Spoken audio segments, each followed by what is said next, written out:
Welcome to Canadian Justice. I'm K.R. Davidson. Previously, we aired a show on sex trafficking in Canada and discussed the various ways that police seek to enforce this. Overwhelmingly, we heard that the most effective means of combating sex trafficking is by way of educating potential victims and families of the ways that traffickers prey on victims. I was personally moved to share with our viewers the story of a former sex trafficking victim to attempt to identify how young girls become involved in sex trafficking and how potential victims and families can avoid being targeted. As such, I am pleased to talk today with Nicole Hunter as she courageously shares her story with us on her former life as a sex trafficking victim. Nicole, thanks so much for coming on the show, and I appreciate speaking with you beforehand. And I think we've prefaced this that you are a victim of sex trafficking. We're going to go into some of the details of that. But I'd like for you to give a background to our viewers first. Where do you come from? What was the background of your childhood? And give us a general overview before we get into the specifics of your victimization. Absolutely. I'd just like to start actually by thanking you for having me on your show. It's an honor and a privilege to be able to share some of the things that trafficking victims go through. But to answer your question, I grew up in a very, very small town, probably about 250 people, so extremely small. It's an everyone knows everyone type of community, and, grew up with amazing parents. They were very solid Christian people. They raised us to have good morals and treat each other with dignity and respect. And so this is not something that anyone would have, I guess, ever thought that would happen to someone in the community. But to just give a bit of a background story, when I was 7 years old, I was attacked by a dog. It left me scarred in my facial area. I had to have a few facial reconstructive surgeries. So the dog bit me this way and clamped down on my nose. And so I actually lost a few teeth and had to have a rhinoplasty to reconstruct my nose.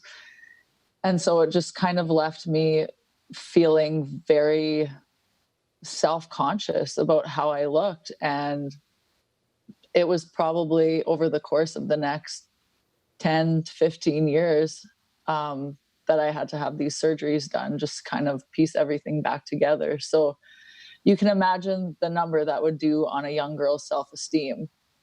And so it was a struggle right from then for me just to feel accepted and to feel like I had friends and feel like I fit in, physically speaking.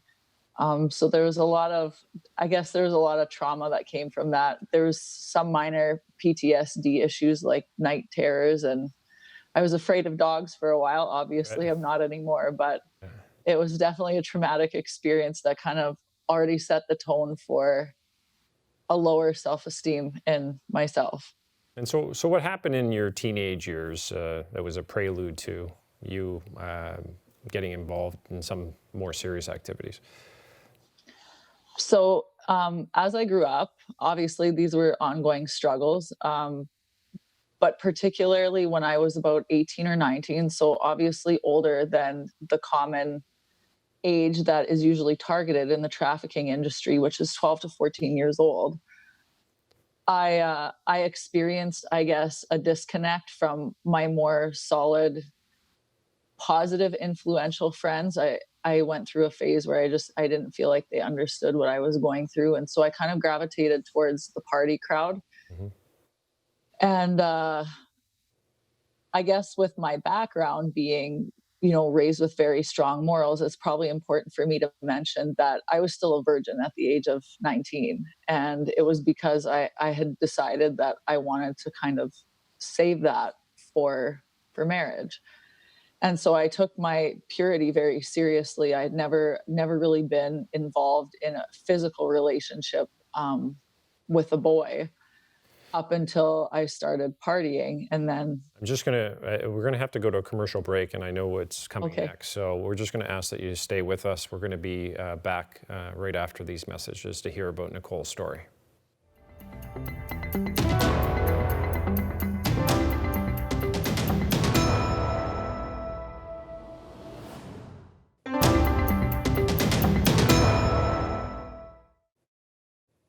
Welcome back to Canadian Justice. Today we're talking with former sex trafficking victim, Nicole Hunter, about her story that she's sharing with Canadians. Nicole, if you can just pick up where we were before the break. I think you were just sharing a part of your story about when you were around 18 or 19. Yeah, so as I said, I started hanging out with a little bit rougher crowd, and there was one night in particular where I had been drinking with a few friends, and I was experiencing some side effects of not alcohol. I hadn't had that much to drink, and I was just feeling odd and couldn't figure out what was going on. And the next thing I know, I'm in a situation where I am no longer in control, and I basically lost my virginity through date rape. Your drink was spiked, basically. Yes, I guess what they call it now is I was roofied. Roofied, okay.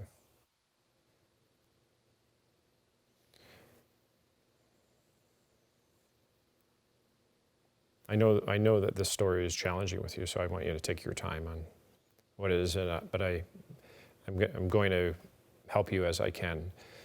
I know that after this that you had moved to Winnipeg, and what were some of the next steps of your story in that respect?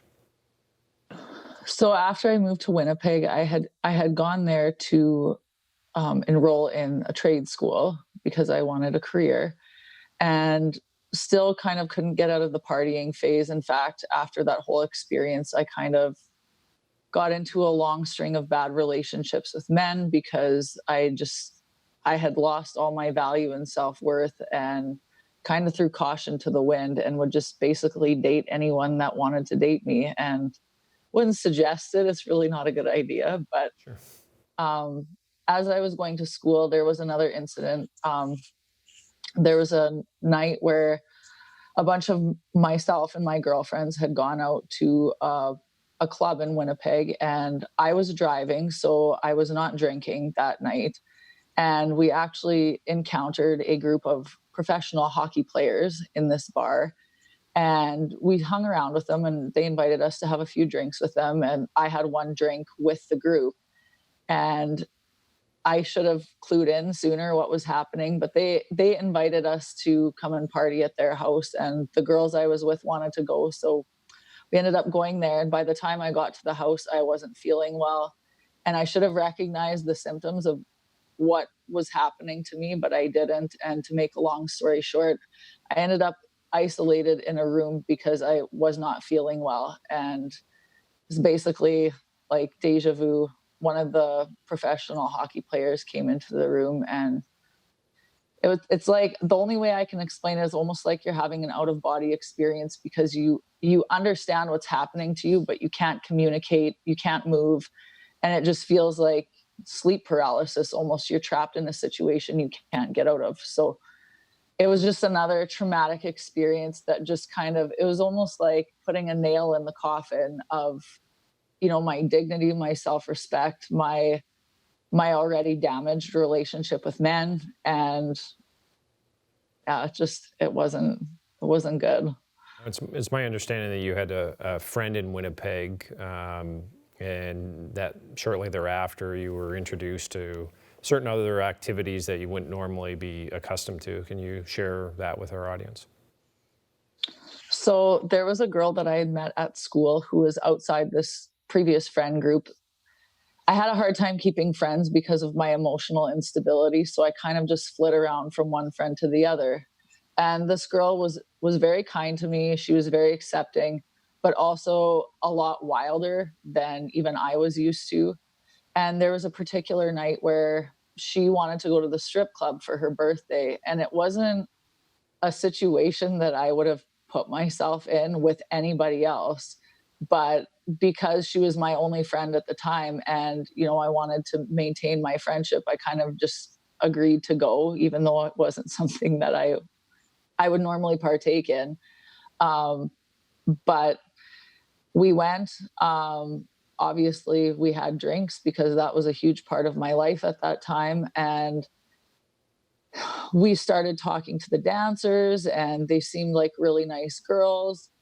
And to make a long story short, my friend tried to convince me that it would be a good idea to serve drinks in this strip club because the money was so good and it'd be a way to pay our way through school. Nicole, I'm going to let you pick up the rest of this part when we come back after these messages.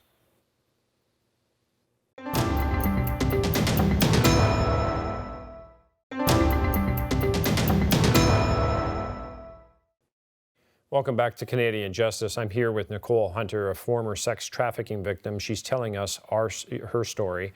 And Nicole, if you can please just pick up, I think you were just talking about how somebody was trying to convince you to work as a waitress in a strip club.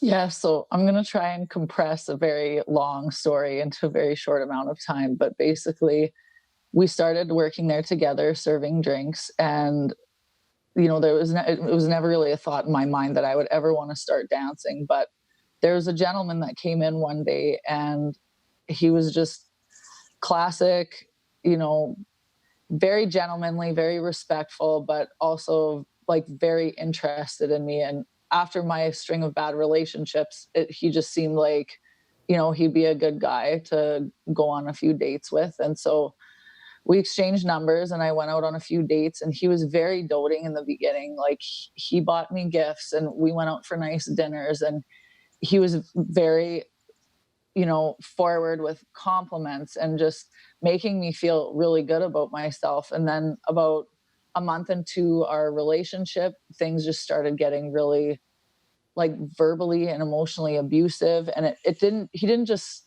flip the switch overnight. It was just this slow, almost desensitizing to just very poor treatment. And for someone who's already been treated poorly, it's gradual enough that you just accept it, and it's not a big deal. But basically, after he started becoming abusive, it got to a point where he told me that I was going to start dancing because it was better money, and I needed to contribute to the life he wanted to build with me together. And so I didn't really feel like I had a whole lot of choice. I actually argued with him quite a bit because it wasn't something that I wanted to be involved in. But I was told that because of the type of person I was now, it shouldn't bother me. And it's really no different than waitressing there.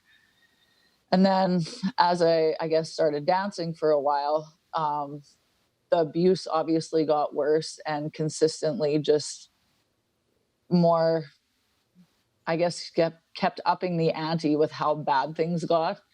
But eventually there came a time where he told me that he was taking me to Toronto. And so we packed up our bags, we went to Toronto. And at that point, I was completely isolated from my family. I didn't really have any contact with anyone. And now I was physically away from everybody that I kind of knew and still had even a remote connection with in my life. So there was about a week or two where I worked in the strip clubs there, and there was an incident that happened. And basically, my boyfriend was so angry with me that I had shared some personal information with a client at the strip club, which I'm assuming he planted there because I don't know how in Toronto someone would know that I had communicated with this individual. But anyways, I was told at that point that I was worthless. I needed to earn my keep, and I didn't deserve to be, with him. So I needed to work harder to earn my position with him as his girlfriend. So that was when I was told I was going to start going on dates with high profile clients and charge them per hour for my time.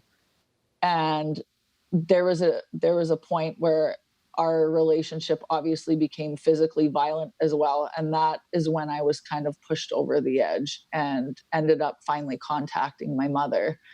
And I was just hysterical. And I told her a little bit of what happened, but I was so ashamed of what I was involved in. I basically just cried and told her, like, I didn't want to live anymore and I just wanted to come home. And so it was like a little blip on the radar of hope of me getting out. Wow, it's interesting. Without your family, I think it would have been devastating for you. From my understanding, that your situation is your trafficker in this case was extremely controlling. You would go to what is referred to as dates in these instances. That you would come out. He would be waiting there already. He would take all of the money, and I don't know about in your scenario. I know that when we discussed, there was a lot of money exchanged, like $1,000 an hour. But for girls in your situation, we're seeing that there's hundreds of thousands of dollars that are being made off of these crimes. So we're going to talk a little bit more about that when we come back after these messages.